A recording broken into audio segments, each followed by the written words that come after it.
The recording has started. Okay. Mayor Jacobs, I'm here. Committeeman Hickey, Here. Mr. Strackhoff, Here. Mr. Travellini, Here. Mr. Rodelius, Here. Mr. Leonard, Here. Mr. DiGiovanni, absent, Mr. Zupnik, Present. Ms. Urbana, Here. Mr. Walter, Here. Chairwoman Gutschall. Here. Yeah. Adequate notice of this meeting of the Bedminster Township Land Use Board was filed with the Township Clerk and sent to the Bernardsville News and the Courier News and to all subscribers, and posted at the Township Municipal Building, 1 Miller Lane, Bedminster, New Jersey, on January 16th, 2020. Please stand for the flag salute if you guys want to sit. We'll stand. Pledge allegiance To the flag, United States of America, to the republic for which it stands, one nation, under God, indivisible, with liberty and justice for all. That was That was very That was good. better. That was We get better every month. we're So long as I stay muted, it's all good. Yeah, that's the reason. Yep. well, we're doing much better than we were. Is there anyone on the public on there except for our applicant? Or our, We I have shouldn't Kathy say our Christie, applicant. we have Ron Kennedy, Todd Shapiro, and Cynthia. Okay. Is there anyone who has anything that they would like to talk about that's not on the agenda? That's raise their. They must raise your hand so we can see who you are. Rich? I just wanted to check with Paul, because they have started the Elite project in earnest, it seems like, the last few weeks. And I don't seem to recall them cutting down so many trees, Paul. Did they cut down more trees than they were supposed to? I know they're planting like 200, but. did they No, those cut are all down the more trees that than are they on were the front of the supposed to? site. Pretty much all the trees on the front of the site were to be removed. And that's what's been removed, and the replacement trees are supposed to start coming in on Monday. Okay. But at the rear, that was all preserved to a large extent, right? Correct. Okay. And, Yeah, there's a- and Rich, just so you know, they did enter into a developers agreement with Bedminster Township. And as a condition before going vertical, or actually undertaking any other activities at the site, that the trees have to be planted. So I built that into the developers agreement, that the trees get planted first. Oh, okay, great. So as Paul said, those, the trees are to be delivered. Paul, you think they're still on schedule for Monday? I think so. I think a delivery like that will come in. They may not be ready to plant because of the weather today and tomorrow, but the trees should be moving into the site beginning on Monday. Right, and they're actually picking a great time of year to To get plant. that planted. Yeah, that's a good So- time. And their so this- demolition's done too, I understand. And Paul, what's the range of trees that are going in up there? There's a variety. I forget the size. It's on the plan. There's 6 to 8. I think there's also some 8 to 10 foot plant. 8 Yes, to 10 foot trees. yeah, they're not going to get away with 4-foot, 2-inch DBH. 2-inch caliber Yeah, cherry trees that Yeah, might be a 10 something, a 8 to million 10 years from foot now. tree is a pretty significant tree. And by planting them now, by the time the buildings are ready for COs, they'll already have a foot of growth on them. Exactly. Oh, that's good. There was there's a bit of question in the neighborhood. I don't know if you heard any of it, Larry, but, I just wanted to be prepared if I was cornered somehow. Yeah, no, and that's, and not, by the way, it was a specific demand that I put into the developers agreement, that the trees go in first so that the folks on the back of Steeplechase would not have to see a bare naked construction site for the next several months. Good. All right, that's great. That's great, Larry. Good work. That's super. Anyone else from the public? Having seen none, we'll close that portion. Well, just Oh, One of the things we just, yes. Janine, you just remind them how to raise their hand if they have a question? Well, Well, they raised their hand. yeah, but So there's we two can ways see. they can. No, do it. yeah, so they should raise their hand using the Zoom feature. Oh, okay. It's in the reactions area on the bottom of your screen, in case anybody needs to know that. Doesn't it say down at the bottom? Yeah. So there's a thumbs up and a clap. What is it? What are we supposed to be doing? Yeah, no, there's also another place to do raise hand, but Yeah, I don't see it. I think it's worth mentioning that Cynthia and Todd are from my office. Thank you. Oh, okay. Thank you. Mhm. Then that leaves, You Chat. got to go into the chat and there's a raise hand down at the bottom of the chat screen. Show off. Hey, somebody's got to earn a living doing this stuff somehow. I'm glad you are, Scott. or under reactions, there's a raise hand or a thumbs up or whatever signal you put out, we will interpret to mean someone has something they got to say.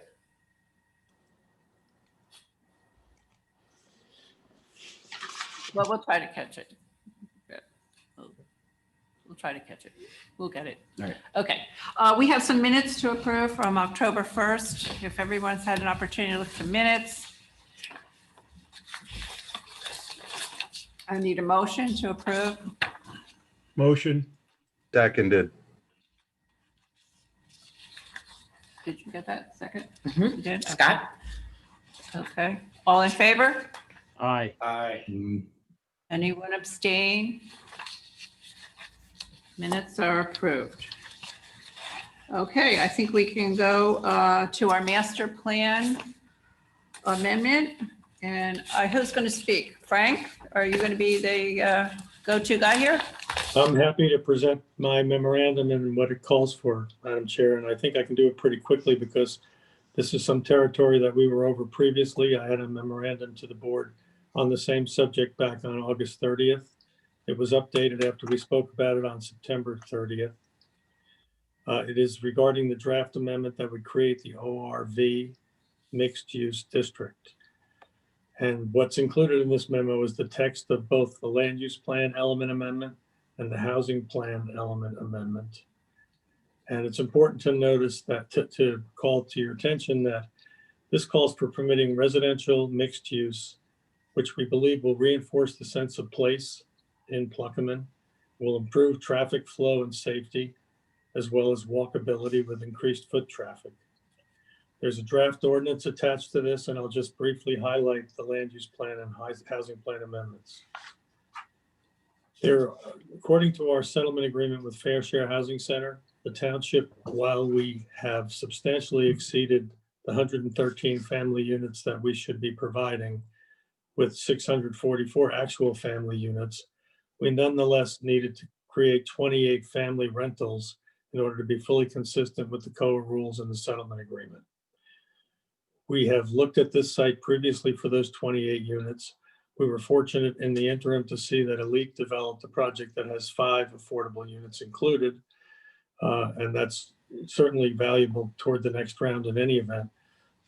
What we're talking about here is using the northern portion of the Bedminster 1 site, portion that adjoins Burnt Mills Road, for this mixed-use development, which would have a 15% set aside of affordable housing.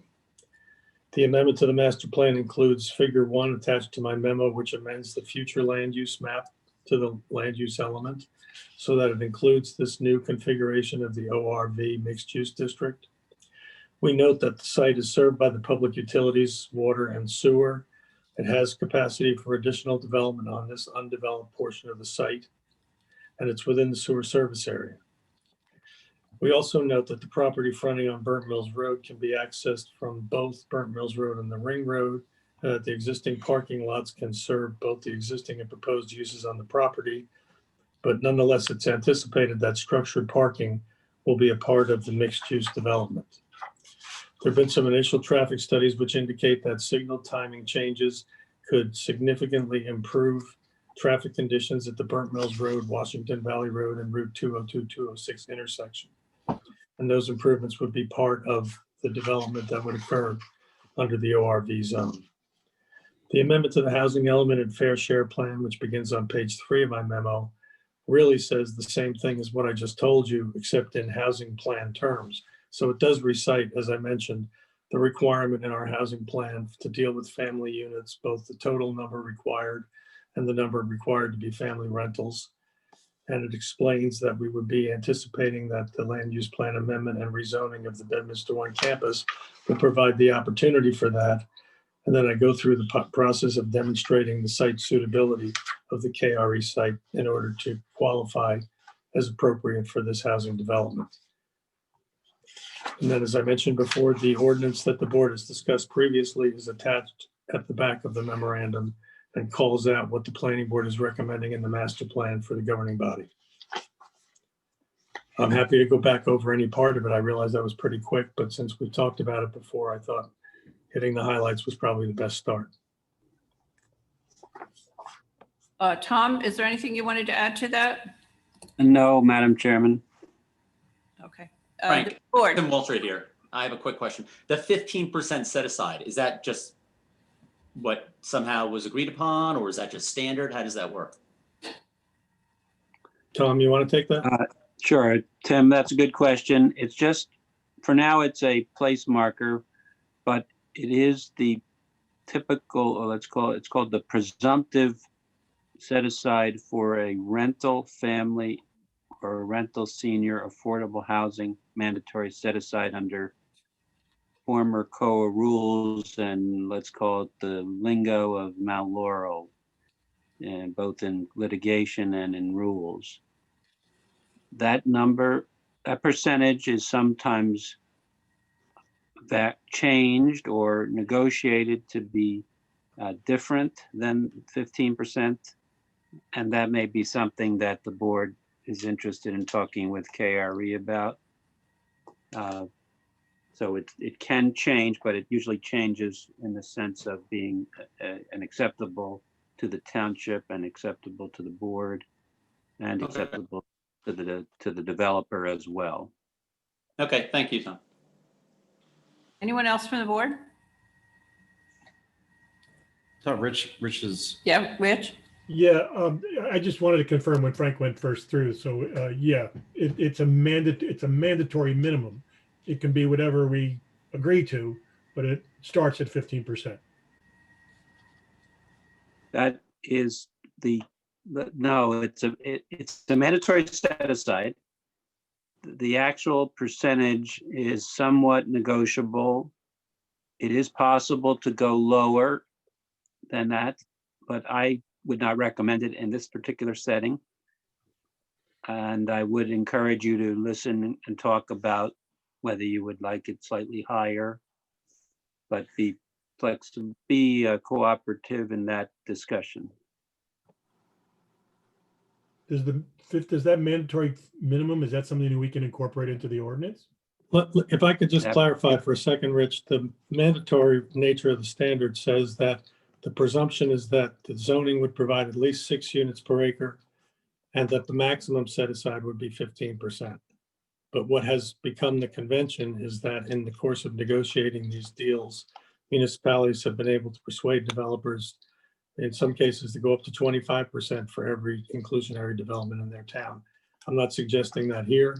I'm just suggesting that even though the rule specifically says maximum, it's a maximum if the developer wants to enforce it, and it's not a maximum if he wants to negotiate with you.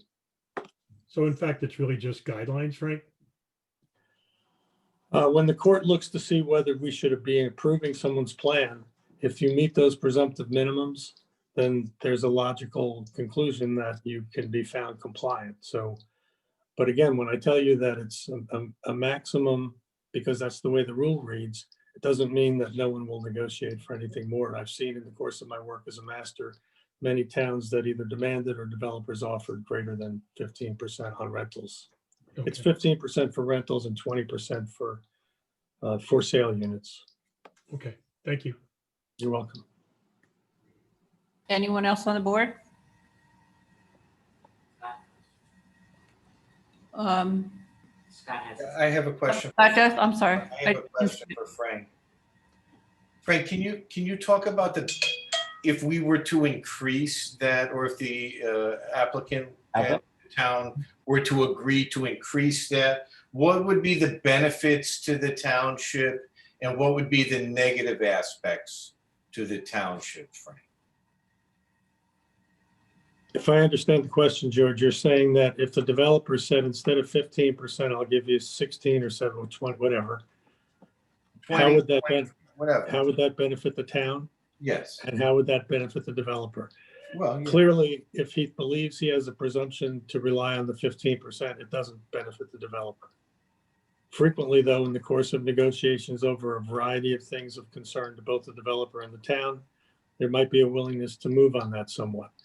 To the extent that there would be a benefit to the town, we will, again, in the next round, have another family rental obligation to meet, and any of these extra units will just be getting us ahead on that. And is I there hope that answers.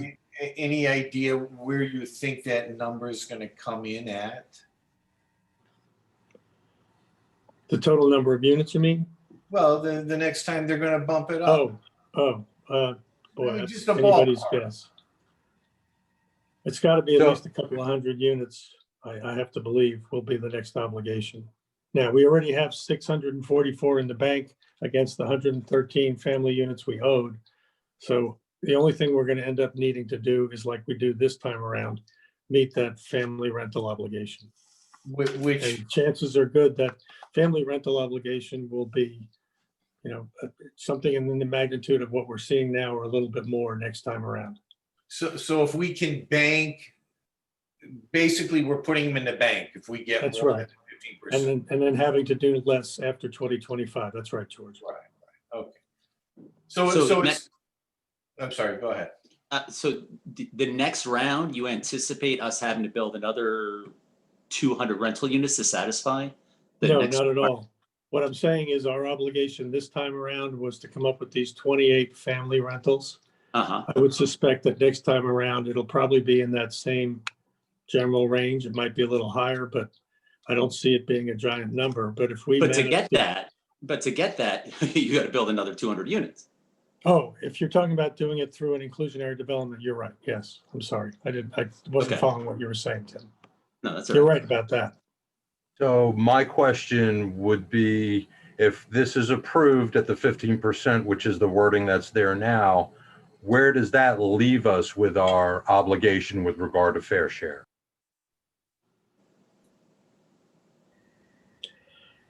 If the development is built out at the scale that's contemplated, we will have satisfied between Elite and this project that obligation for the third round. And I would ask Tom to confirm that, just so Yeah, everybody's that clear. we would meet and exceed it. And all we have to do is approve it in a zoning ordinance, but we are making progress that may mean it gets a site plan So approval. the approval is what's important. The Whether they approval. actually get built or not is neither here nor there. It's the approval and that it's in the zoning that they can be built. That's generally speaking correct, Scott, with Thank obvious. you. Thank you. The only Issues. clarification is our real obligation stops at zoning. And if for whatever reason KRE doesn't come along and decide to do that, but we've created the capacity, the realistic capacity for that development on suitable lands, then we've done our job. Like Tom said, we don't have to build them at all. And we don't have to approve them unless somebody comes in with an application for them. If they weren't approved, obviously in the next round, we'd be looking at trying to make up those units and any additional units, but zoning is what we're doing here now. But I have to, because I'm your attorney, I have to say to you that still envisions that you will act cooperatively in any future applications for development with a Mount Laurel site that is in your housing plan. So, which you would Certainly always makes do. sense. You would always do, of course, because you are a reasonable and cooperative people, but this is a special obligation. Can we just go back to George's point for a second? Because I'm not sure exactly where he was going, but what my takeaway is we've taken this leap into apartment development, not to say that we don't have apartments in town and don't have apartments in town now, but we've taken this leap into apartment development. Or we're on our way to even taking a bigger step perhaps. But what does that do, in terms of for a lot of townspeople, they're kind of freaking out about how this may change the character and the nature of town, et cetera. Do we have a sense of what that does to property value? Does it undervalue the condos in the hills? Does it undervalue regular single family homes? Or I don't really see apartment dwellings as kind of competing with single family homes, but it may well undermine the value of single family homes at some point. Is that something that we need to be concerned about as far as a disadvantage? I'm not a value expert, so I can't really talk to whether or not it would have an impact. It's pretty hard to imagine that luxury rental apartments would somehow negatively impact single family home values. But again, that's not my expertise. The thing I would say about it is, and I should have responded more fully to George, having luxury rentals in your community creates the opportunity, and you don't have to look far. If you look over to Far Hills, after battling the Polo Club valiantly for a while, we ended up with members of the planning board and the governing body all buying units and living in that neighborhood because they wanted to stay in Far Hills, but they didn't want to stay on 10 acres or 20 acres or whatever. I think what you'll find is that between the upwardly mobile millennials or young adults who have not yet formed families, maybe they're beginning to, but who have the income to pay $3 or $4 grand a month for a really nice apartment in a place like this, they're desirable in your community because they move here, they fall in love with the town, and at some point they probably buy a house in town. So they're kind of backfilling the people that are going to sell houses later. That's a good thing. The opportunity for people who love your community but don't love their lawn to live in town in a very convenient place where they can walk to shopping and other things is another kind of a benefit. So when I answered George about the benefit being the affordable units toward the future, I really didn't fully flesh out why these would be, not only should they not be challenging, but you should end up finding out that you have friends and neighbors who either live here, their kids live here, or they're really glad they're there for some reason. But change is always scary. Everybody fights to maintain the status quo. Mayor? For the good or not. Well, yeah, that's a collective decision people have to make, but I don't think you'll be sorry in the long run for this. It's Larry. I do want to comment on something that Frank mentioned earlier, and I actually disagree with him on this, is that for the next round of COA and the affordable housing obligations, Frank mentioned the 674, 690 units that were created. And yes, they were created, and Bedminster did get credit for those units having been constructed.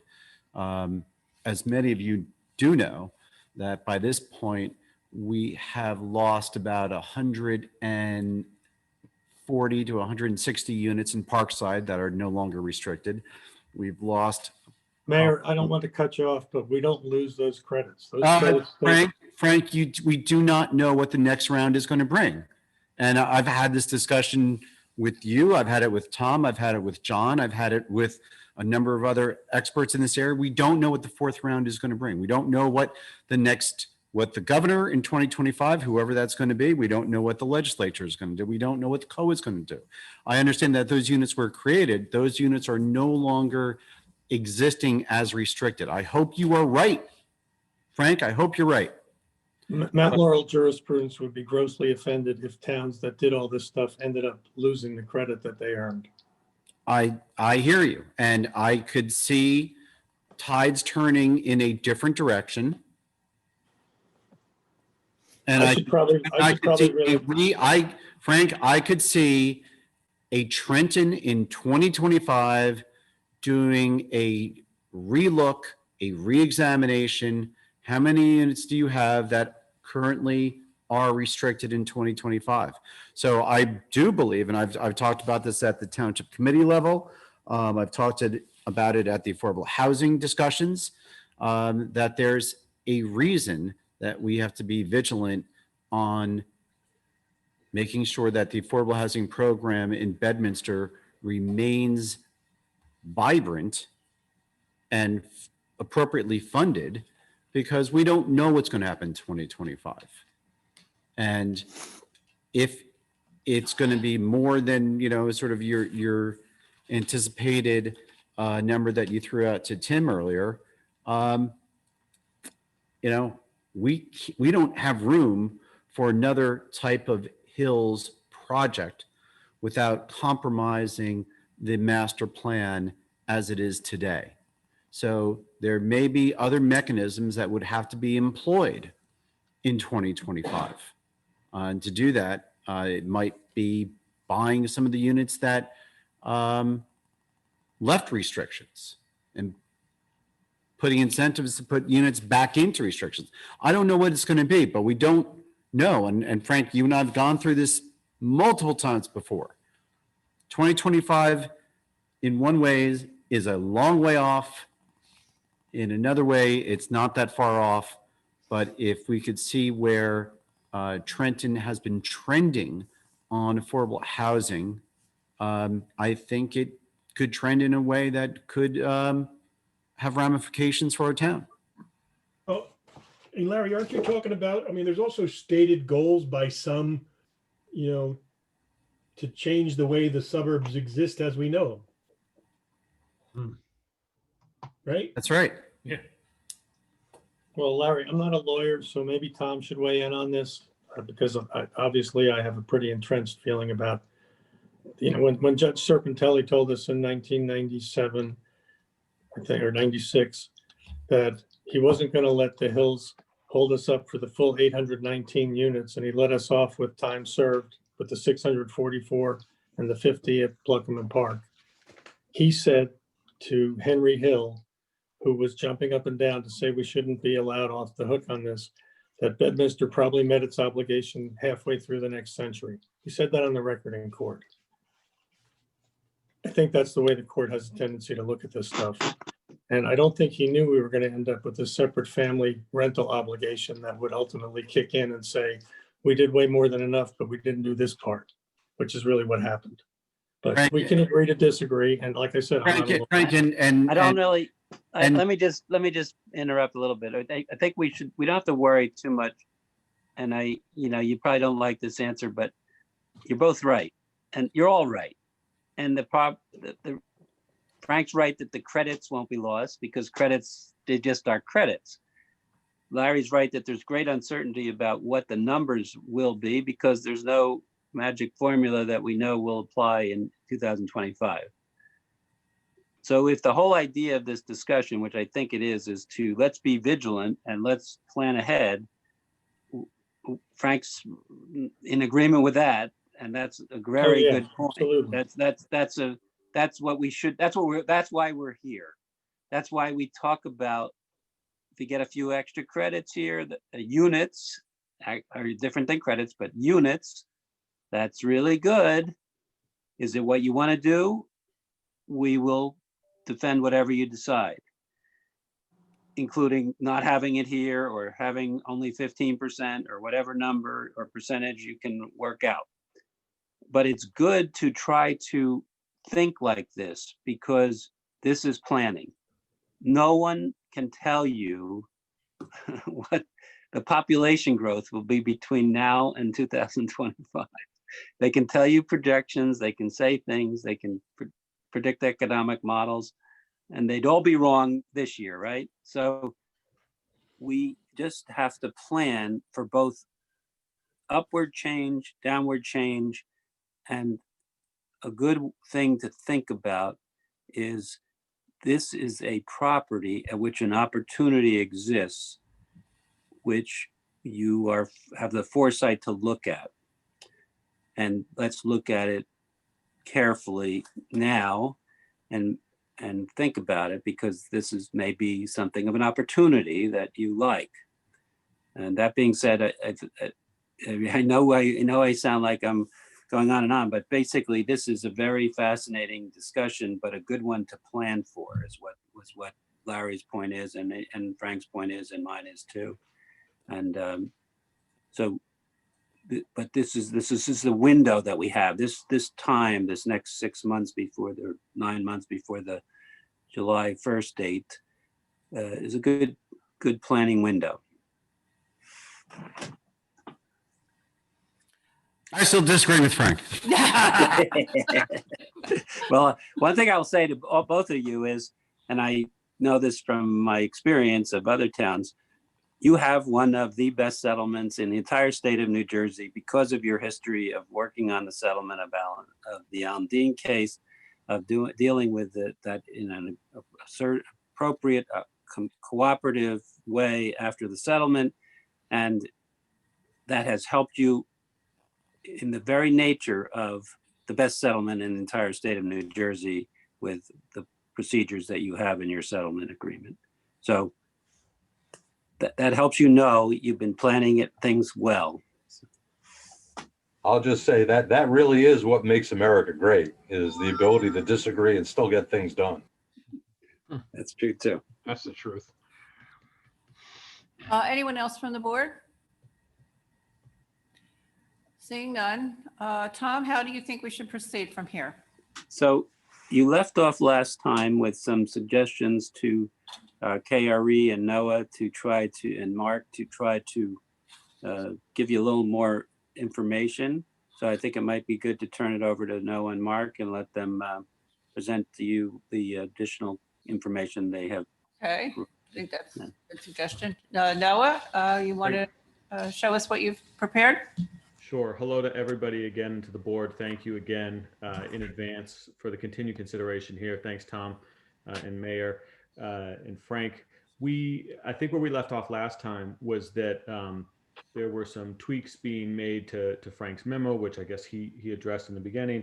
And then also there was a desire on the board's part to see a little bit more detail from our side on what this architecture and planning might look like. So to further flesh out the plan itself, which we've gone back and done, but then also to flesh out the architecture in the anticipation that the zoning that would be written on the back of the amended zone here was going to want to be specific to the township's desires for how this was actually going to look in real life. And so what we went back and did was really focused a lot on the architecture, focused on, you had seen the precedents last time, and we will skip through those. We kept them at the head of the presentation, but we'll skip through them real fast. And we moved from looking at precedents and architectural precedents into designing this building with a real focus on how it's going to interact with the street, with the pedestrian network, with the park, the Pluckerman Park, to give the board here a little bit more of a feel of what this could be. And again, in anticipation then of working with the professionals here and with the board further to really define the architecture and the standards, not just the bulk requirements, but the design standards in the zoning here, which I think was what we heard from the board last time, is that this was likely, if it went forward, if it was the board and the governing body's desire, that this would be a zoning that would be maybe a little bit more particular than others, and that really wanted to reflect the village here and add to it and add to its vibrancy. And so that's what we've gone back and done. And I'll turn it over to Mark here. And again, I think we'll kind of skip through the precedents somewhat quickly. We keep them in there just to reorient ourselves and everybody else on, but then we'll move into some of the work that we've done. And what you'll see is a little bit more detail on the planning, some more thinking there. But really, again, a big emphasis here on the form and the materials of what we're thinking and how we think those might reflect the village and the township. Mark, I'll leave it to you, bud. Great, thank you, Noah. Can everyone see my screen? Yes. Yes. So same for me. I'm very excited to be back to present to everyone, to have this opportunity. Having trouble hearing you, Mark. You are. Let me talk louder and move closer. 1 second. See, How about now? Any better? yes. Yeah. Okay. If it feels like I'm screaming, just tell me to lower my voice. Okay, somewhere in between. So like Noah said, we're going to move quickly through the precedents that we talked about last time. The interconnectivity of the site, super important, we think, both to the Burnt Mills Park, Pluckerman Village, and to Bed 1. The rich architectural heritage of Bedminster, we continue to keep in mind, and the Pluckerman Village architecture. And then some of the more contemporary examples in the area that we want to associate with. Ultimately, our goal is to bridge this gap between the contemporary architecture of Bed 1 and the traditional architecture of Pluckerman Village, and be the interface between the two. This is the plan that we showed you last time, and we've really concentrated on just this, I'm going to call it the northern portion, where we interface with the road, with the public side of the building, and that's what we're going to concentrate on in this presentation. Some of the things that we talked about last time and that Frank had spoken about, the pedestrian experience, placemaking elements like lighting, curbless streets, using landscaping to create a unified experience, and bringing dining and other activities outdoors, as well as different materials to make it feel less like a parking lot and more like a public place. Some additional images using paint, using different techniques of paving to articulate that area. We talked about outdoor dining, placemaking and retail uses using urban furniture. And then this move here at the Irving in Harrison, New Jersey, to use the lobby as an interface between public and private and to split the mass of the building into more than one big building, rather it be two buildings and the lobby that becomes the public interface. So we've just gone ahead and started to look at some of these details. Here's that image that we showed you with the curbless plaza, parking lot, street, and pedestrian experience. And we just zoomed in to show what that could be for us with vehicular parking, in-ground landscaping with bollards to separate the traffic, but really no differentiation in the ground planes, that you get that kind of seamlessness up to a retail cafe seating.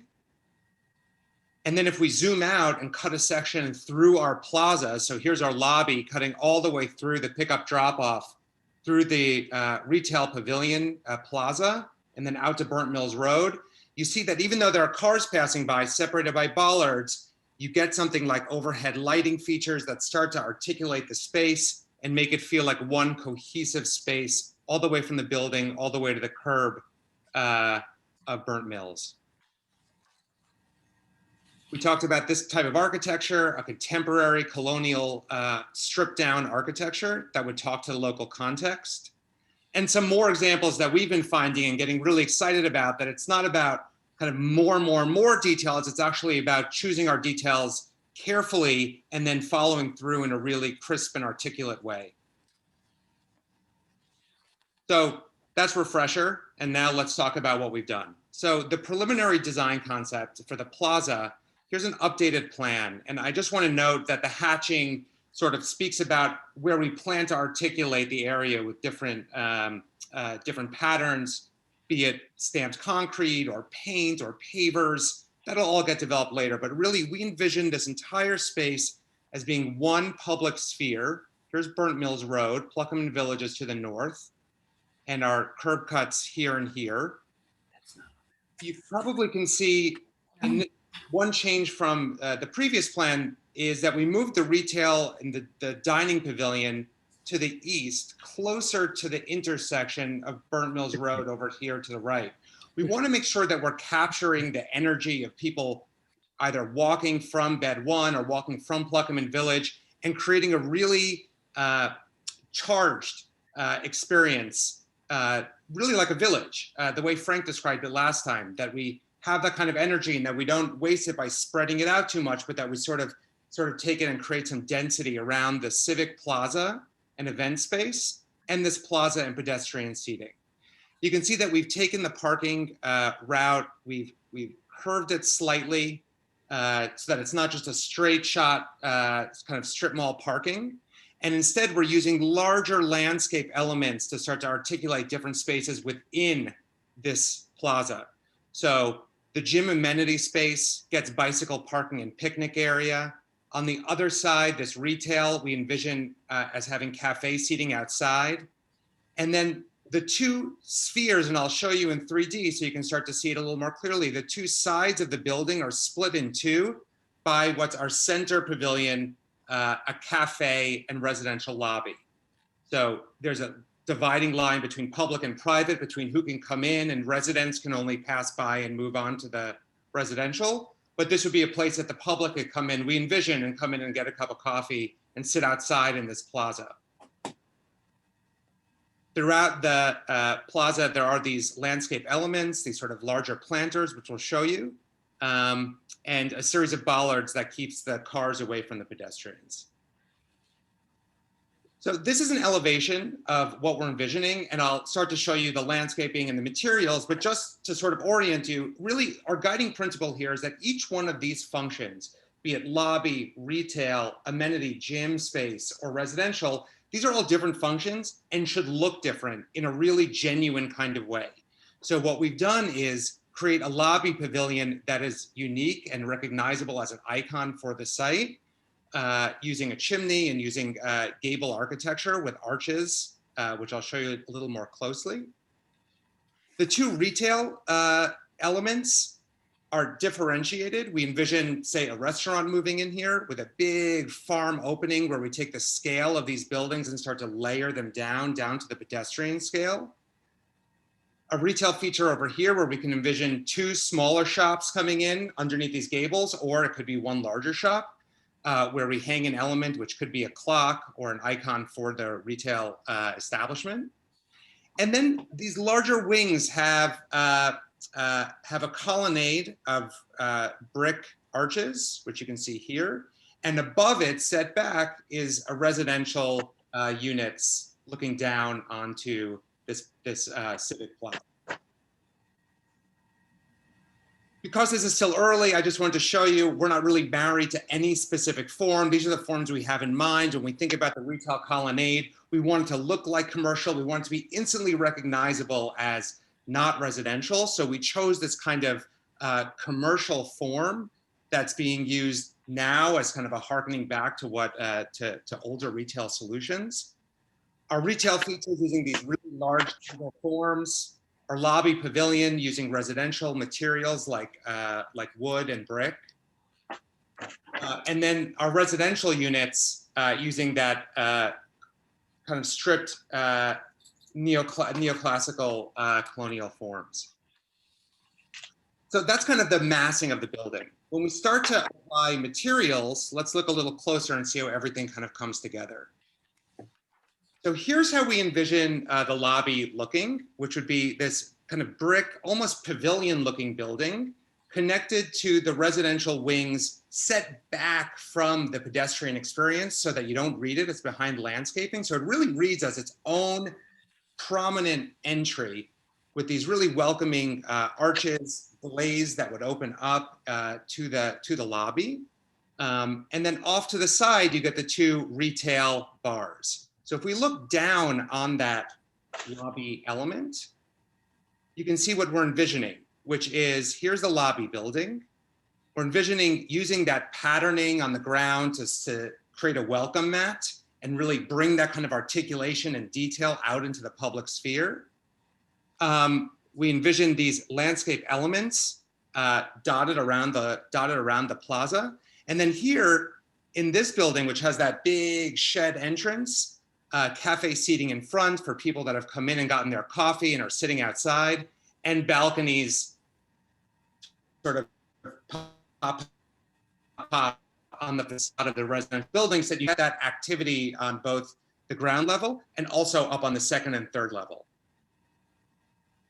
So those materials that I just showed you, brick, vertical wood elements, standing seam roof certainly on the public side. We're going to continue to see those in slightly different tones and forms throughout the entire project. So here's that right-hand side retail element with those two storefronts. Here we're showing a clock. I kind of hope it's a clock, but it might be the logo of the store that goes there, and stone behind it. But remember, this is behind, so that we're really creating this layering feeling. The colonnade that you see here, the gym is behind it. with 2 stories of residential above. And what we've done, I'm going to turn and we're going to look at a section of this, is that residential portion here, clad in vertical cladding, is set back, I think it's about 7 feet, so that you get a spatial layering and you get a balcony that overlooks the plaza below. So here's the gym, and then above it are residential floors, more traditional residential floors, with the occasional balcony that again sort of layers that vertical space. Here you can start to see how the landscape is starting to work with bikes, people, and landscape kind of occupying the same level. Shifting over to the left, we see the same elements again, a big retail front that brings the size of the building down, down, down to the pedestrian scale. And then that retail colonnade marching over this way with the residential behind.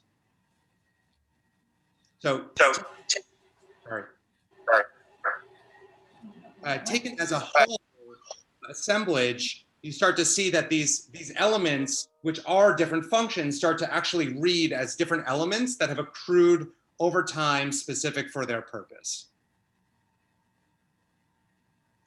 There's one last piece to this entire assemblage, which is the pavilion building, which is, I didn't really want to jump to and say, this is what it should look like, this is what the material is, because it's really more about what it should do. The last time we spoke, someone mentioned it'd be great if there was a civic place where 100 people could gather. That'd be a great thing for Bedminster to have. We love that idea. And we always program the developments that we do to activate both the residents and the local community. One thing that we do, I know there is a weekly farmers market already in Bedminster, so it probably wouldn't be this, but it might be something else where we could host that kind of activity in the center plaza. It's Halloween. Hopefully we could have some Halloween stuff happening in our plaza. And you can see we're right here in front of the lobby pavilion, or just sort of more festive outdoor dining, celebrating, you know, whatever local events are going on. This area here in front of the pavilion along Burnt Mills Road is really the crux of that energy of this development. So we want to capture the pedestrians coming down from the intersection, the hikers and bikers and park goers coming back from the park that's across the street. Anyone who's coming to the retail and getting dropped off here, or if parents are dropping their kids off here to, you know, whatever, meet their friends, we want the action to stay here and we want this building to be able to respond to them. So a couple of ideas that we have just to talk directionally what we're thinking, because we really want this to be a visual gateway element, is it could be a restaurant below with a big public stair seating above that could host all kinds of outdoor events. It could be a really iconic kind of A-frame roof wine bar where people are coming through, grabbing a glass of wine and sitting outside on the plaza. Or it could be, I think I like this function the best, just kind of dreaming the dream, is a triple gable bike shop, bike repair shop for all the bikers that are coming from the park across the street. So we could imagine bike parking underneath the gable, on the other side, cafe seating for people that are grabbing their coffee, waiting for their bikes to be repaired, and a bike shop in the middle. So I think I kind of want the background to sort of get a little further and for us to talk with the specific purveyors before we go ahead and make this a style. I think we should decide what it wants to be first. Otherwise, I'm happy to answer any questions. I hope you could hear me. Thanks very much. Board members, I'll open it up to you. I can't say, we can't hear you. Lou. Lou, okay. Can you hear me? Not really. Okay, I'll just talk loud. So Mark, I think you did a great job of incorporating the public space, public gathering areas. That was one of the things I mentioned last time. And I just want to thank you for I really think you put a lot of thought into it. I appreciate it. Awesome. Thanks, Tom. Anyone else? Yeah, Tim Walter here. Yes. I just want to say, Mark, I think it looks great. I mean, you first hear about something like this, you're like, oh my God, what's it going to look like? It's going to be too commercial too.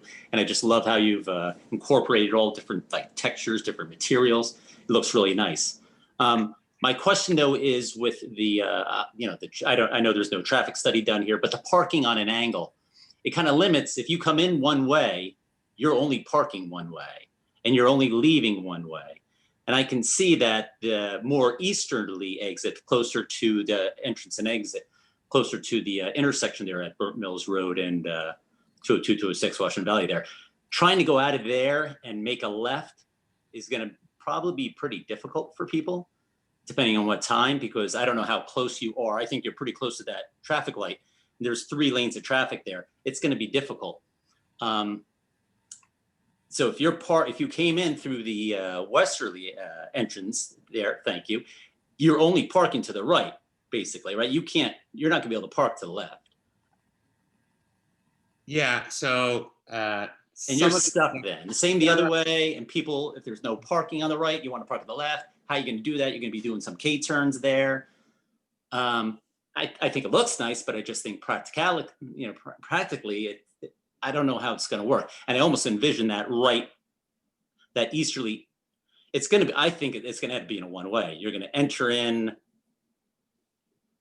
Yeah, I think that, I think a traffic engineer is going to have to take a look at that, but I think that easterly exit entrance is going to present some problems going out.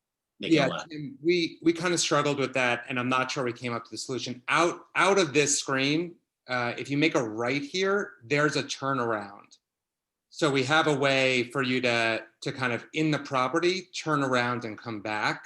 But I don't think we've nailed it yet. Okay. And yeah, I will tell you though, one thing that we wanted to do was keep the existing curb cuts, and that we did. So we didn't change the existing curb cuts or add a curb cut because we didn't want to compound any of the traffic issues on the site. But it might end up being more traditional straight on parking or like a one-way solution. Okay, looks nice though, thanks. Thanks. Someone else? Anna Orgola. Mark, I have a question and then a comment. The space above the colonnades in front of the residential, that 7-foot deep walkway, is that going to be private balcony or sort of common space for the residents, or is that still, dependent on the final layout? Yeah, we envision that as private balconies for the residents, that each apartment here would be like, we want these apartments that face the plaza to be the best apartments. So, because you would get this like amazing deck. And so, hopefully we get some gardeners out there. It would, I think, really add to the richness of we didn't draw on the dividers here. There would be dividers. Okay. I think the plan looks great. I think you've incorporated the comments we had last time around. My only suggestion, and I recognize that this is a personal preference and not it's a personal preference, that the lobby pavilion not be brick. I think the sort of Bed One and the King's Shopping Center and Somerset Hills Learning Center, the sort of newer buildings in town are all brick. But the history of the village, all of those buildings are clapboard, right? And so I like the style. I wish the center was more reminiscent of the older materials with the modern edge. But like I said, that's totally a personal preference. I agree with Anna on that. I agree with her. I think that's a good point. Yeah, and I'd like to add as well, Anna, I thought the same thing. I thought King's facade with all the brick, so that just worries me. So I think clapboard would be, I think, more appropriate for that village setting. I just wanted to thank the fellows for the creativity, and I think you could do something that would be older, even like Riverstone or Flagstone. You could add lightness and color and all of those things, still using the older materials. We have rivers that run through town. True. Rich, I think you're. Yeah, Mark, I think overall it's a great concept. I have a couple of thoughts, perhaps criticisms. The project is beautiful, but it still seems like a project, if that makes any sense. It's, you know, it's more of a destination than what I had imagined or had hoped, that it would be more integrated into the community, not necessarily addressing what's going on simply across the street, but and maybe there's a way to do that with what Anna's suggesting, and using some more common materials that are found across the street. You know, I also agree with the comment with respect to the brick. The last thing in the world that I'd like to see is that you know, hard edge, cut edge brick that the King Shopping Center is. But it seems like you have some weathered brick on some of the larger elements, and then some of the other brick might be replaced with an ashlar kind of stone, as opposed to, you know, a ceramic red brick kind of feel that, you know, it just seems a little, you know, the way it's articulated in town already, it seems more associated with a commercial office building than it does a residence. So again, if there's a ways to, in the selection of materials, some of the materials that you're using on the upper levels, for example, might be more contextual in terms of facing off at the street level, as Anna is suggesting. Mm-hmm. But the other thing I was if you can flip back to the plan for a second.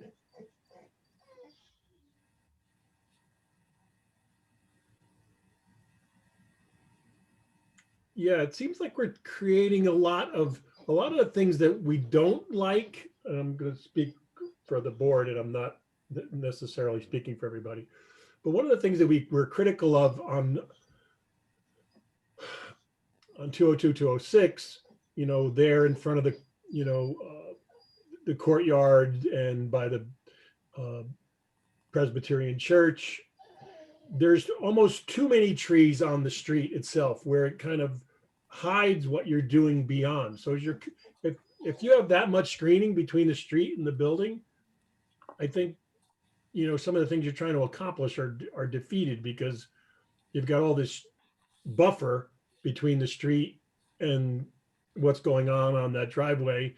And maybe that's purposeful, but again, that's just reinforcing the idea that there's this kind of fence around this little project, and it's not integrated as well as it could be with what's going on, you know, across the street, down the road, what have you.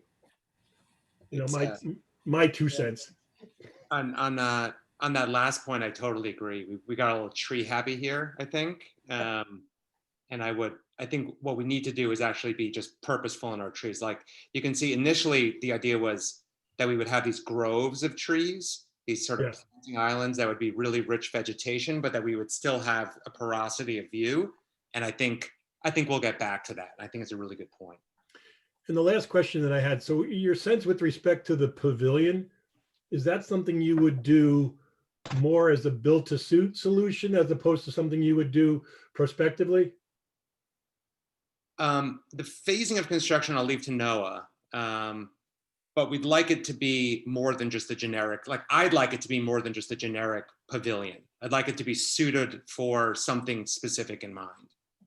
So the built to suit scenario might be more appropriate, Noah? You know, Rich, it might. I really can go back and forth on this, because I think that one of the things, and it picks up on your point, Rich, about connecting this to the street and not blocking it off from the street. I think the retail pavilion is one of the more important pieces to this whole development. I think that absent that, you have a building set back behind this parking, and I think that the plaza is really defined by that retail pavilion there. And so I think that while we're going to want to maybe leave it somewhat flexible with its interior fit out and with its space, I think that it's more likely than not, and we'll go back and talk internal and we'll talk with ownership. I think it's more likely than not that we don't wait to build that, that it's something that really defines the space. Okay, I mean, the couple of samples that you showed, Mark, kind of lend themselves to one direction or another. And I don't think you can build something generically that would, you know, suit all the various purposes that it might fill. Well, I think we can, you know, and this is where I'm an architect and not on the developer side. We'll find a way. Like you can imagine a building like this being the wine bar, or being the bike repair shop, you know, or being the small cafe with outdoor, you know, 3 Seasons rooms next door. So I think we can find a way to make it be specific, but still open to different uses.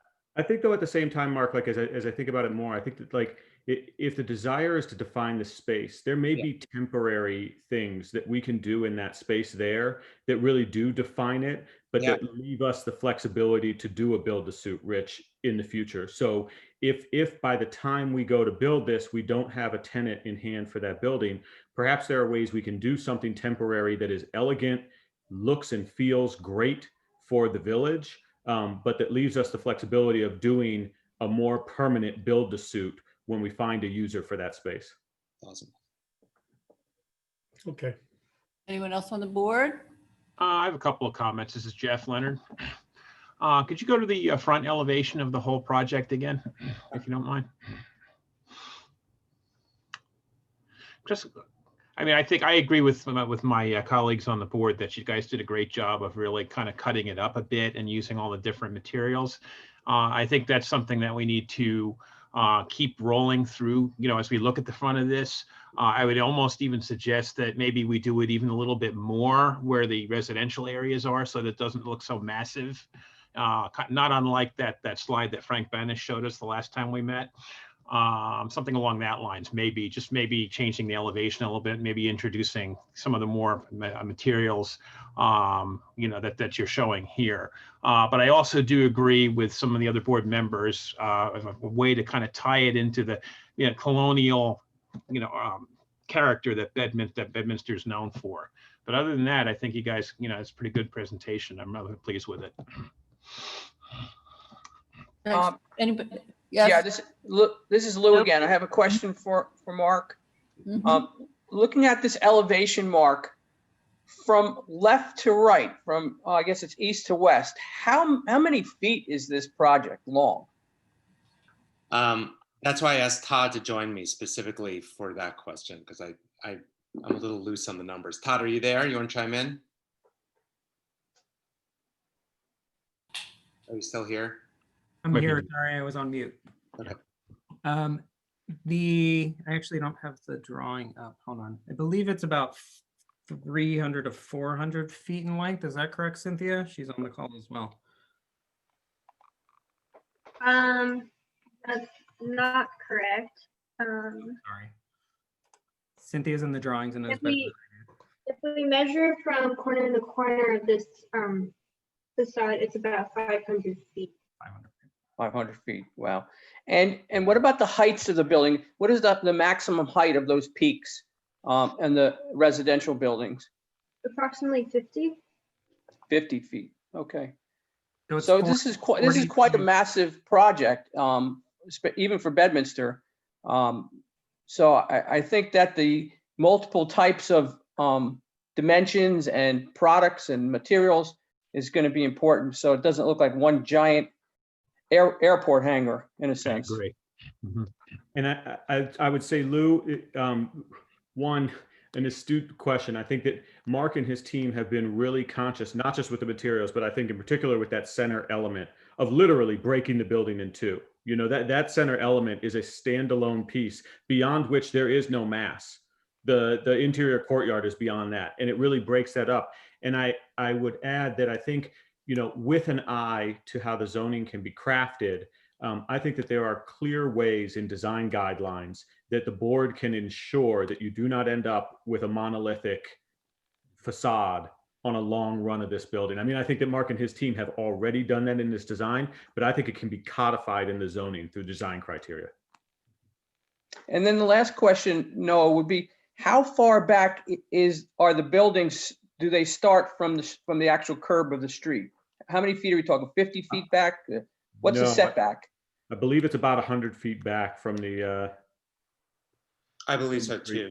Yeah. Okay, so that helps. 100 feet better than 50 feet. Yeah, that helps. Yeah, that's what we've got our smaller, and that like the whole strategy, Lou, is really this layering strategy. So we've got our 1-story building here, And as you come back, right, this is a one-story building too, and we take your eye on a walk up the mass of the building. So we really don't have any super tall, even here you see we're lowering the scale. We're lowering the scale and building up to it so that you can see in this elevation, we start to break down the mass as it comes closer and closer to the pedestrian.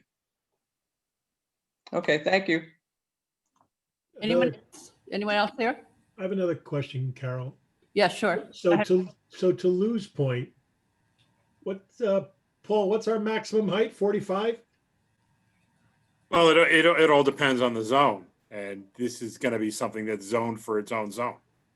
I'm assuming that the height will be set based on whatever the board But determines. the highest otherwise in town is like 45 feet, no? I think the highest in the ordinance is 45. Yeah.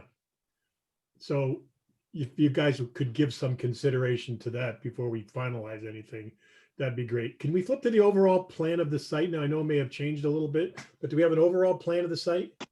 Yeah, let me flip to that. To the beginning. There it is. So as you face off against Burnt Mills Road, I think you do a really good job mixing in, air and light into the project. Where it kind of breaks down for me is the L-shaped element of the residential components at the rear and the length of the residential element near the large parking lot. I think if there's a way to break up those structures, and I guess when we get into a conversation about, whether it's 180 or 165 or whatever the heck the final number ends up being, I think if there's a way to break up those components a little bit, that takes that, idea of light and air and carries it through the rest of the project, as opposed to the residential units being all about, sheer revenue to me. So if you could give some consideration to that as we go forward, that'd be a great idea. Completely agree, Rich. Oh, sorry, no. I was just going to say that what we are conceiving of right now, and I think that this will provide for a lot more articulation along the facades of those arms. We had great success with our Rose Hall project of wrapping the lower two levels of the building with townhomes that backed up into the parking structure. And they were townhomes for rental. And they provided units for some of the folks that Frank was talking about who love the neighborhood, but not their yard so much anymore.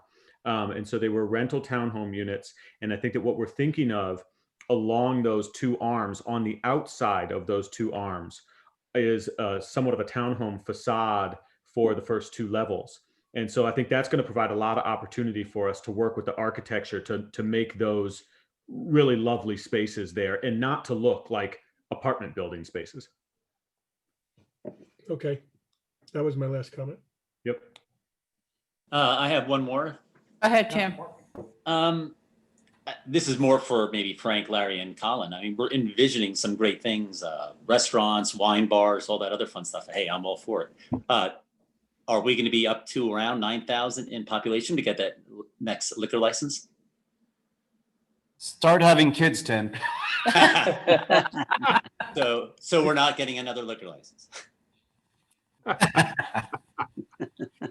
I have a question. This also. Good question. Excuse me, either for Frank or Tom.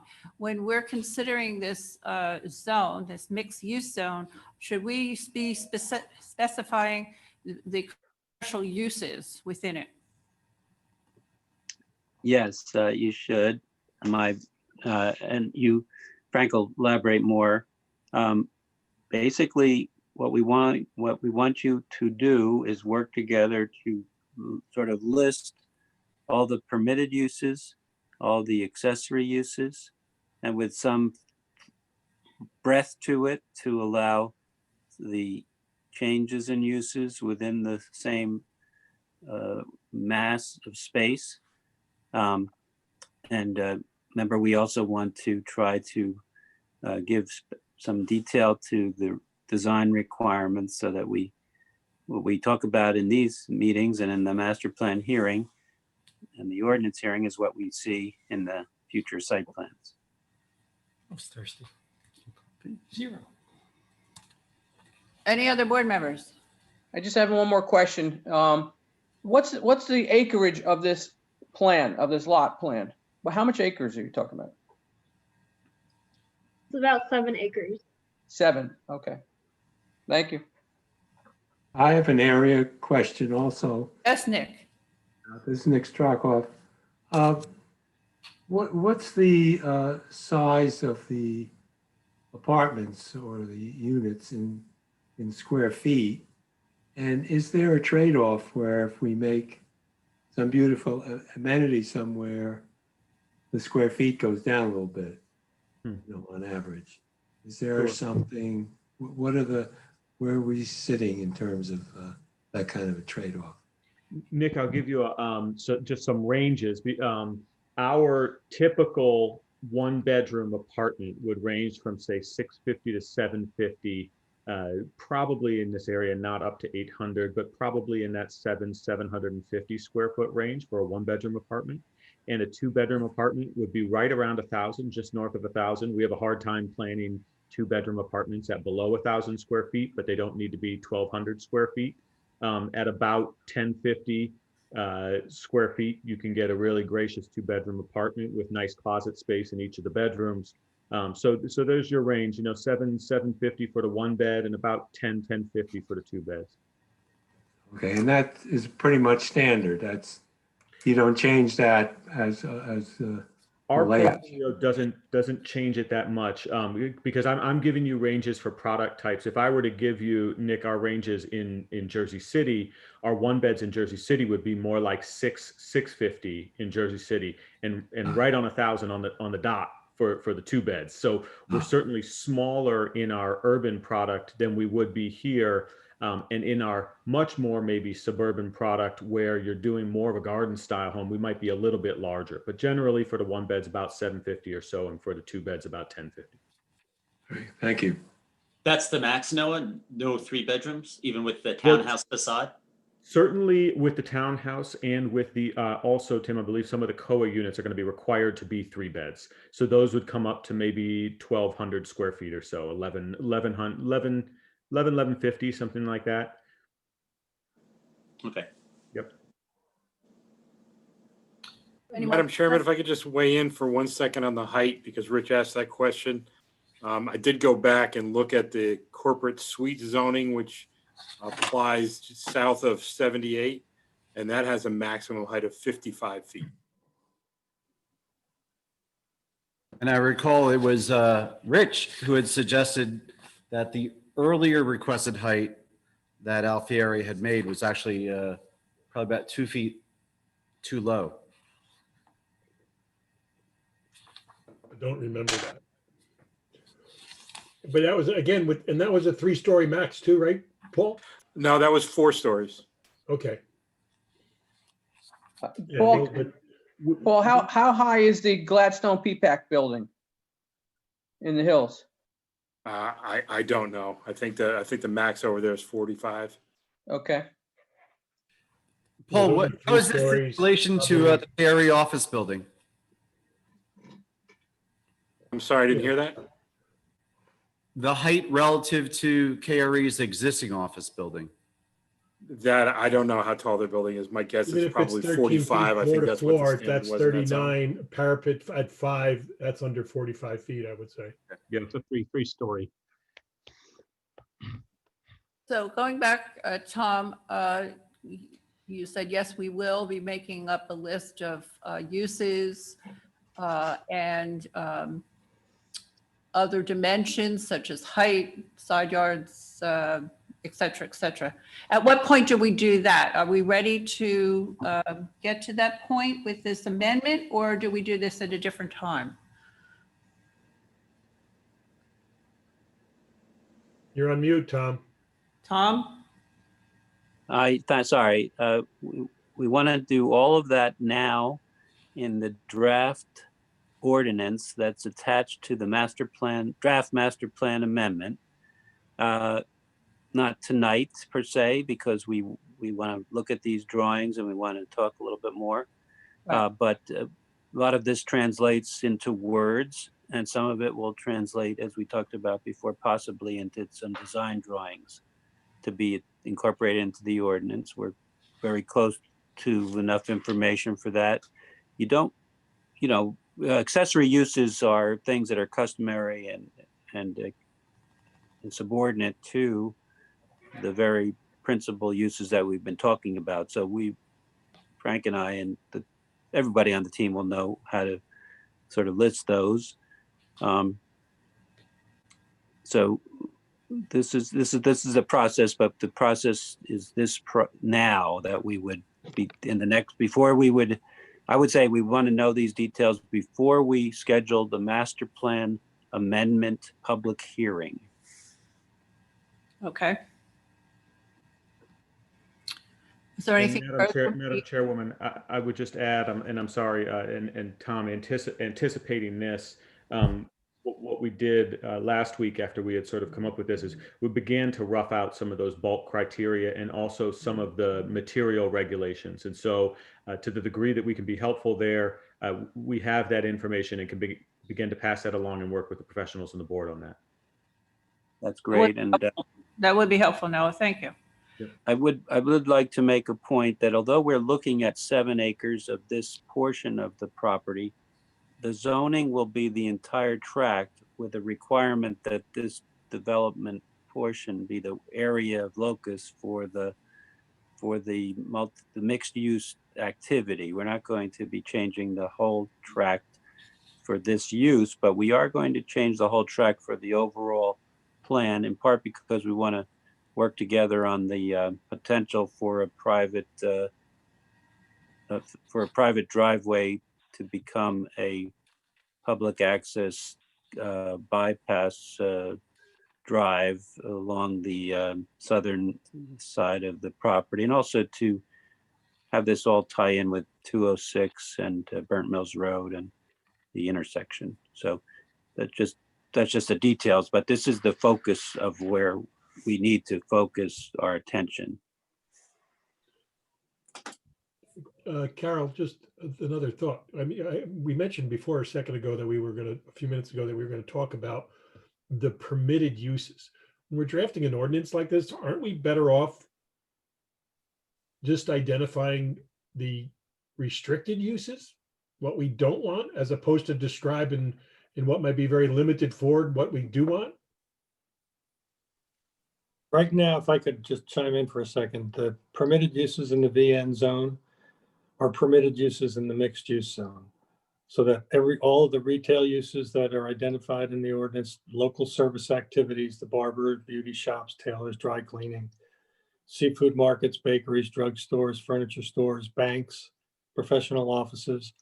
I think there's a very complete list there. It's certainly not something where you're trying to get all the uses on the list, especially with a limited amount of retail space, but typically, to answer the question more directly, Rich, our ordinance says that anything that's not permitted is prohibited.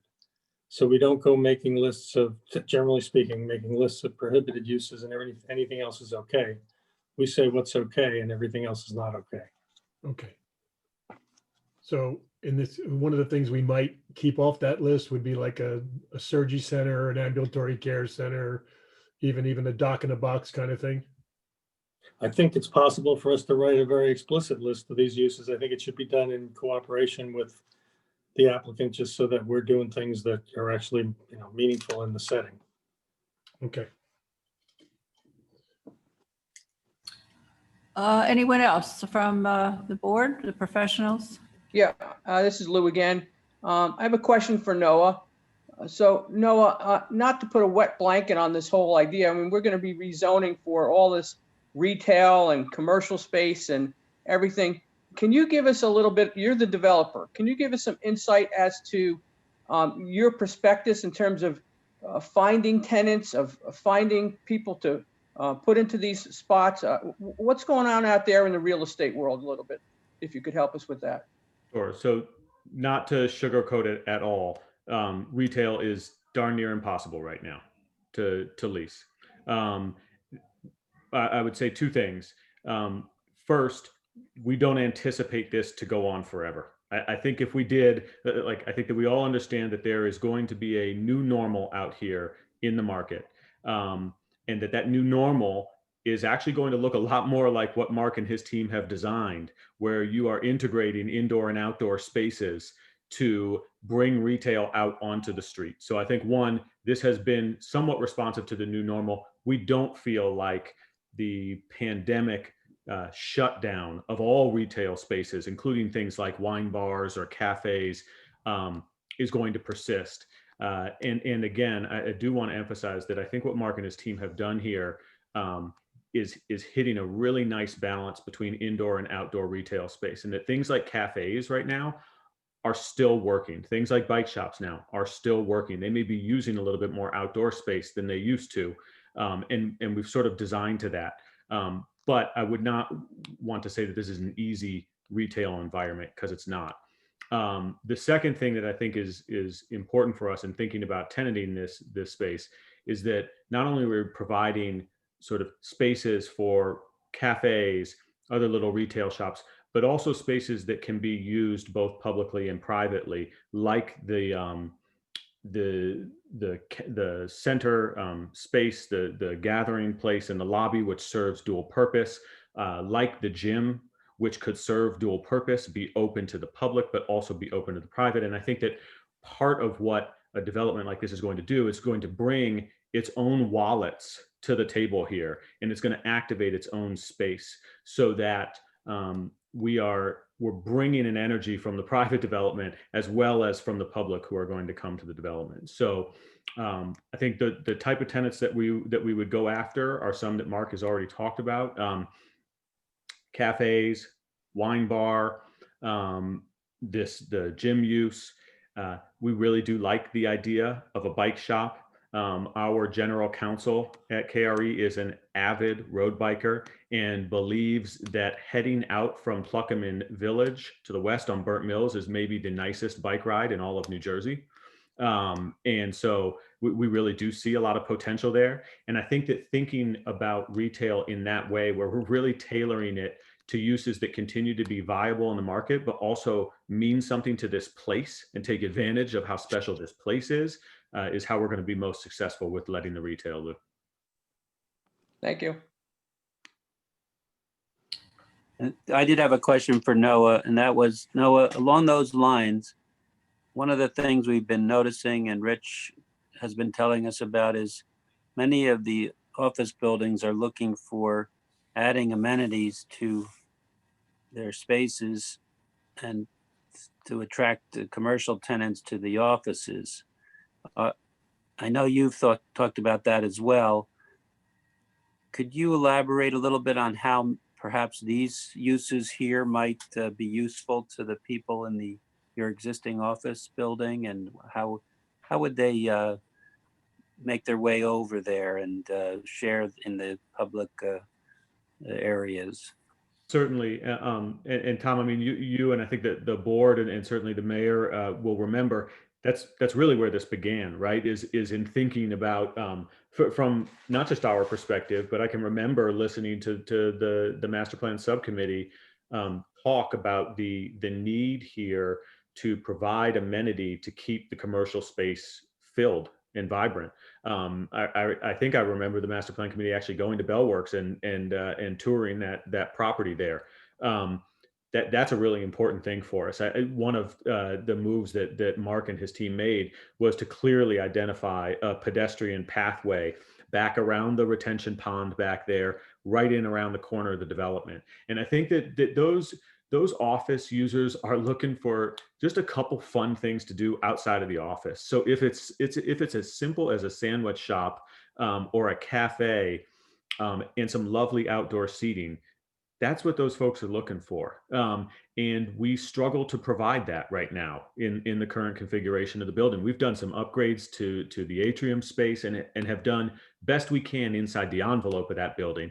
But this is an opportunity for us to do something outside of the envelope of that building, to connect it with a clearly defined and lovely walkway, and then to provide just very simple amenities in food, drink, and light amenity shopping there that we think will meet the needs of the folks who are going to be tenanting the office building.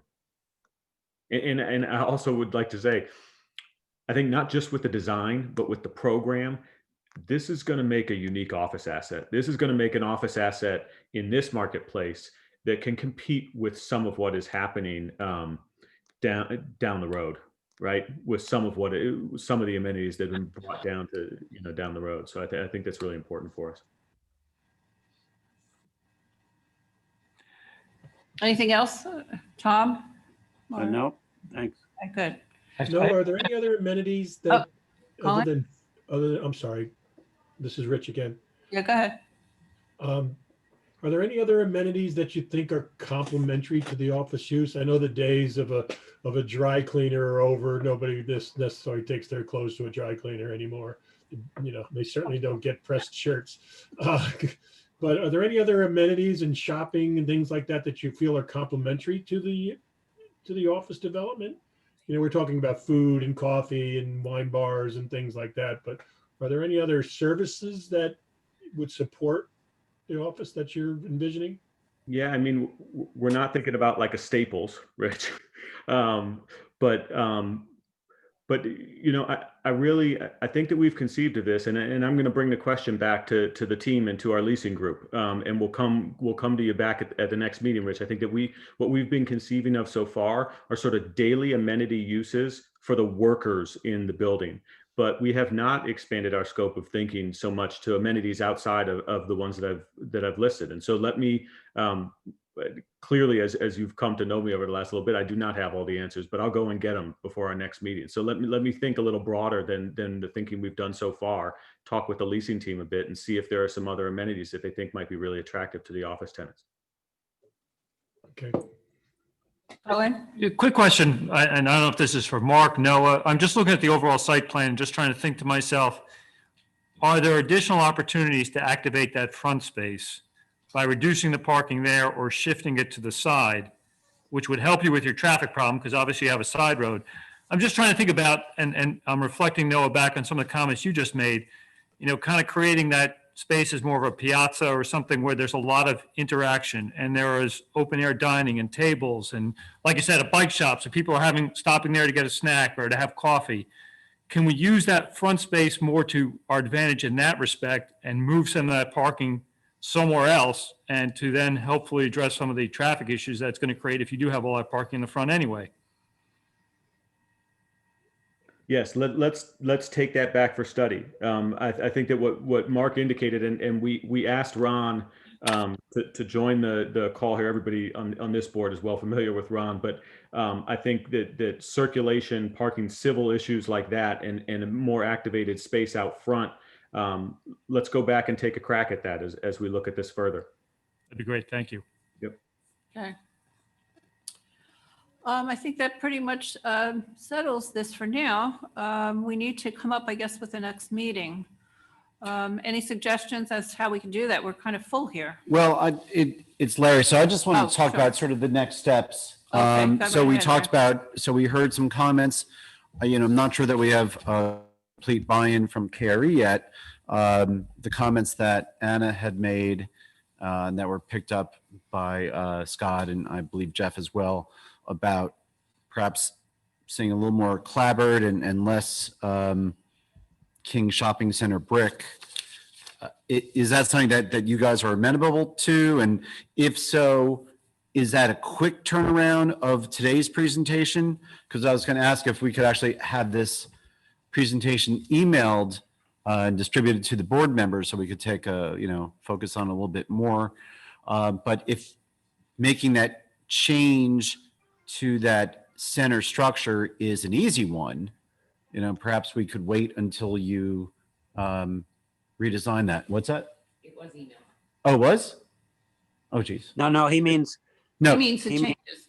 Oh, yeah, the change. I'm sorry. We have to agree with that. Yeah, so this version, what we saw today up on the screen is not the same as this one. Yes, it is. It is? We have that, yes. There might have been some more slides, Mark. It's different. What we got digitally is different than what was presented tonight. Yeah. Okay. Yeah. Right. So tonight's version, and then issue will Incorporate tonight's today comments. be put into a new version, a latest new version? And could that be distributed relatively quickly to the board? Who's going to answer that? Mark? Sure. We can distribute the presentation that I gave tonight. The changing to Clabbered is one of several comments that were made. Do you want me just to address that one, or can we enter this into the record and then kind of move forward and work through all the comments that were given? Sure. Would that be okay? Yes. That's a great idea. Okay. Yeah, yes, Mark, we will ask you, Mark, to send this tonight's presentation, tomorrow's fine, to the board secretary. And then the next iteration would be another set of, slides. And that takes some time. That's what Larry's asking is how long do you think for that next set of slides? But maybe I think what we're sort of seeking from both you and Noah, and it's not binding, but do you think you can work with less brick? I think I heard Scott talk about, and I think this is a very good idea. You have some stone, and maybe it's more stone or different places where stone would be used together with some other materials rather than the modern, the King Shopping Center brick. Oh, I appreciate the King's Shopping Center brick. It's and I don't want to be one of those. You don't want that at all, No, right? I don't want to be that. But it's a little more complicated than just swapping out the Right. brick for Clabbered, because Clabbered doesn't want to do what brick does, right? Brick wants to make an arch and Clabbered doesn't. So I don't want to be inauthentic with you guys. It'll take a little more time for us to work through it, but we can. Yeah. And I think that maybe some of the solutions here, I think that there is a response to that red brick, and it's certainly not going to be a hard cut brick like you said, Rich, but maybe there's an opportunity here for a lighter colored brick or a weathered brick, something that feels and looks a little different than what we've shown here, but that is still functionally consistent and authentic. And I think that we can go back and will go back and do those studies. I love the Fieldstone suggestion. I think there's a world for us to explore there, and like Other masonry products. yeah, exactly, right. Yeah. oh, that replicate, materials that were here back in the day that were used in construction along all of these rivers in these little towns. Yeah, exactly. And I don't want to speak for anybody else, but the brick arches I actually really liked. I thought they were certainly in the renderings were a little weathered. It was the hard, dark edge in the center that struck me as a little too reminiscent of the 1980s buildings in town. Could be brighter. You mean the King Shopping Center? I do mean the King Shopping Center. Well, they Now's know not we the don't time want to that. talk about the 80s being back, right? I'm not gonna go there. East buildings, yeah, that we got. Yeah. So Madam Chairman, if I could make Really? a couple of comments. yeah, so let's talk timing wise. We're trying to, get the schedule set up for us.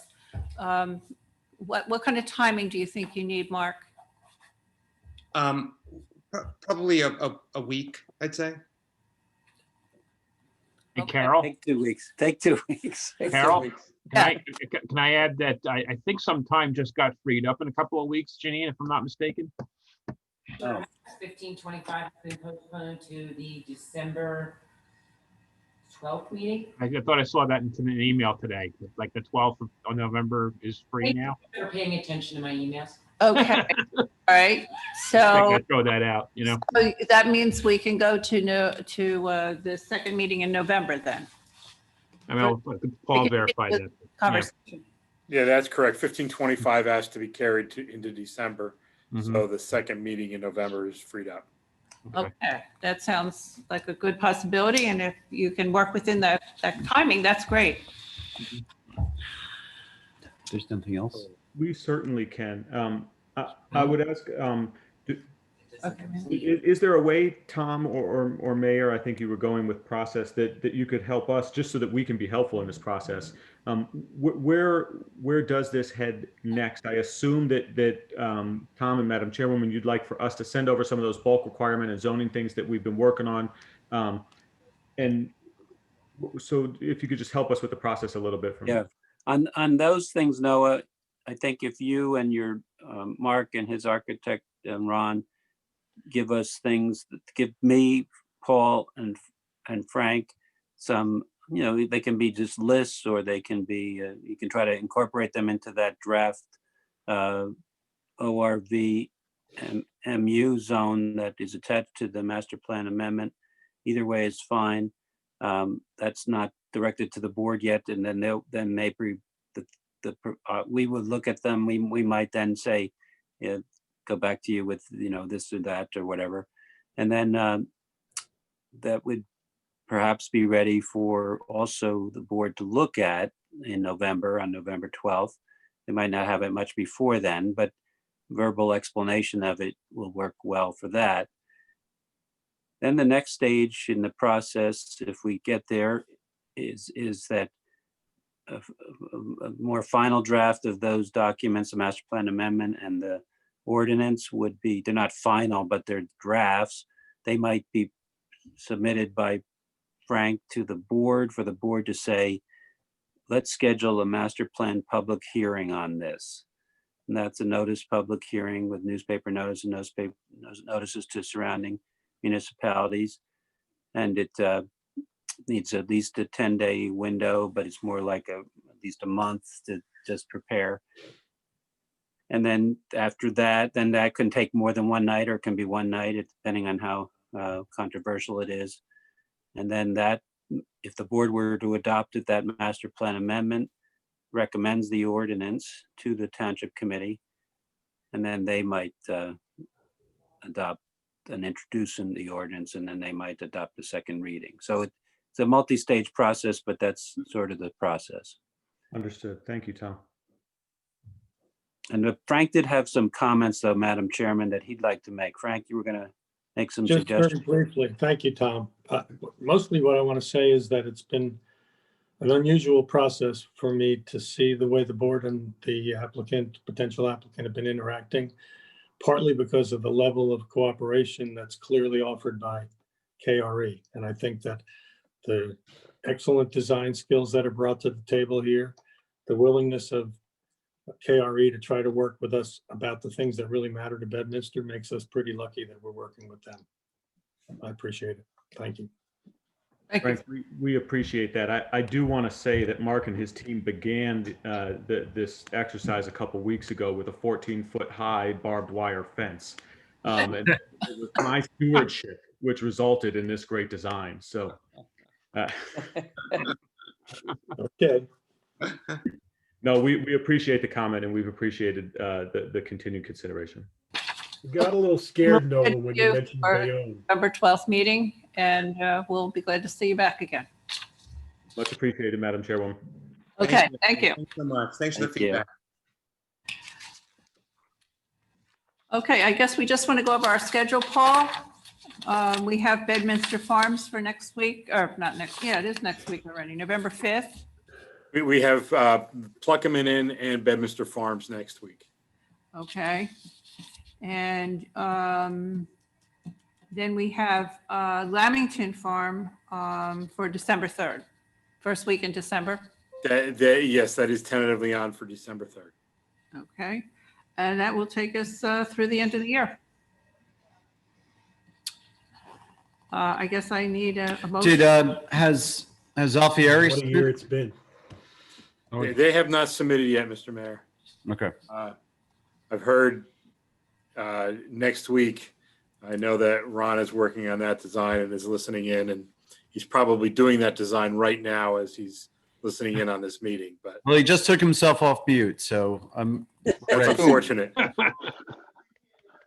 We'll hopefully in the next few days, we're submitting this thing. We just have to make sure we're coordinated and get the application fees correct and signatures and the design's done and we're ready to submit. What property is that? This is what we call Bedminster 2, but it's the Bedminster Corporate Suites, which is south South of of 78. Route 78 on Route 202, 206, right before the Right. Bridgewater Manor. Right Okay. over the bridge, yeah. Okay, any other board members have any comments? Don't use King's brick, Ron. I say this, and Mark's done a great job with, as soon as I saw that, I said, I'm going to tell you right now, the planning board's going to say King Supermarket and the arches underneath there, and you obviously did. I prepped them already that would be said. Any other board members have any? Yeah, Carol, I have a question, a comment. You know, we're rezoning this area. And the advanced property on 206 is a very similar situation. And are we going to be able to reproduce this zone somewhere else if we need to? Is that something, Tom, that we should think about, or Frank, creating some kind of precedent in town in a space like this that is also probably advanced property is very similar to this? I actually think not. And I say that because I actually think that they're extremely different properties, meaning, and why do I say that? I've thought about a lot. The master plan subcommittee, I think, thought about things like that a lot. And this property has the frontage on Burnt Mills Road, which is the place where we're focusing our attention. And it's right across the street from the Pluckerman Village VN. And so this is very unique. All property in New Jersey is unique. You know, in real estate in the United States, property itself is considered unique. But to me, this is particularly unique. And part of that particularity is this incredible situation where Burnt Mills Road comes to 206. On one side is the village, and on this side is this ORV. And we have the ability to do an improvement to the intersection as a result of this potential new zone. And that's so unique. I think that it's worth just focus on this. I don't even think I would recommend this be a zone per se that we could use anywhere else, because I want you to tell us the design that you want to see. And I don't think you should do that in the context of thinking of other sites. I think you should do it in this context, but that's my view. You and others could have different views, but I feel pretty strongly that that's a good way to look at this, that this area, this quadrant of this intersection is a particularly unique area. Okay. That answer you, Lou? Yeah, I just wanted to kind of throw that out there, you know, and see where I the understand. professionals are on that concept, because I think in some period of time, advance is going to come back, you know, and what do we do with that? But Tom's point is well taken. Yeah, deal with that when it happens. If it happens, there's so many differences that I think it's worth basically use this as your planning area. And it frankly is in terms of our affordable housing context, this fills our need. It exceeds it. So. Okay. And I think that is an important comment, is that certainly neither the township committee, the planning board, nor the master plan subcommittee was looking to take on additional density just to fill a gap, but really looking at it very surgically. And what is the existing requirement that has come through the affordable housing litigation and the settlement with Fair Share Housing, and doing so in a way that does not disrupt the image and the feel of the township. And there are few other sites that accommodate this. In fact, I believe the master plan subcommittee, when they were going through this and the KRE site was mentioned, it was the unique qualities of the KRE site that seemed to fit the need or fit the affordable housing obligation through the inclusive development much more so than other properties, including the AT&T site and the advanced property. So there had been consideration, and I do just caution about, once again, tapping the brakes before we look to roll this type of zoning onto another site, because then we would be really affecting greater change, or certainly greasing the rails for greater change in Bedminster that we may not need or may not want. Larry, it seems like there's 2 points here. Number one is, if not for our affordable housing objectives and goals, requirements, whatever you want to call it, we wouldn't be going out of our way to embrace this sort of development necessarily. That said, we also addressed in the in the master plan subcommittee, and even in Bob Haltaway's report, that you worked on, Tim. We also identified the need for this kind of live, work, and play kind of environments to support our ratables and the office development in town. So as time goes forward, like Tom says, we'll evaluate these applications as they come along. But, I don't know that if we're going to meet our criteria with this particular project, there's no rush for us to consider the next project, is there?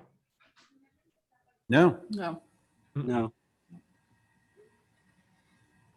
So maybe by 2025, we'll have another 50 units we need to add, but for now, we're good. Right. That's right. Right. I mean, were it not for the settlement with Fair Share Housing, would we be going through this exercise that we did tonight? Probably not. Probably not. Yeah, again, I do think there's some value in supporting our office, landlords, and I'm a little bit prejudiced there, and giving them an opportunity to lease space as much as possible in otherwise challenging environments. Otherwise, these properties will keep coming back for their tax appeals, and we'll continue to see our base shrink. No, and it's interesting, and we can go back to there was the reference of the township committee and the planning board and the land use board having gone to the Bellworks facility, and what was looking back at the Bellworks facility, the amenity space working with the office space, and what was still a takeaway was, at that time, that the residential was not really a big driver on that project. And that would be for both the single family homes on the one side, and then the age restricted housing on the other side. Those were lagging as the rest of the Bellworks office and the retail and the professional space were seem to be taking off. So certainly working with the office users, the office owners in Bedminster about how to amenitize their properties, how to expand the uses that support that office environment, or changing that office environment to be more productive. All that's on the table, and a lot of that is actually and will be part of the planning study that the county and Bedminster are working on together with an eye towards the AT&T site. Larry, any word on how things are going down at that Bell site since the pandemic? I mean, that open concept, I can't imagine that's quite popular right now. Yeah. So Larry, I don't mean to cut you off, but they just opened a one of those escape room businesses. It opened like last week. I happen to know the owners. They've got a couple other locations, but they're still pushing forward. Do you know, Anna, They've do you been pretty know successful where with they're their standing on that hotel? Prior to the pandemic too. Larry? Do you know any, is there any update on the hotel that was slated for Bellwork? I haven't heard about the hotel. Frank, do you know, or Ron, while we've got you? Frank, you're muted. I'm sorry, I said I don't know that, Larry.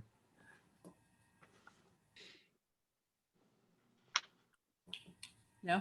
Well, Ron just took himself off mute, so. Ron, do you know the status of the hotel? Yeah, the hotel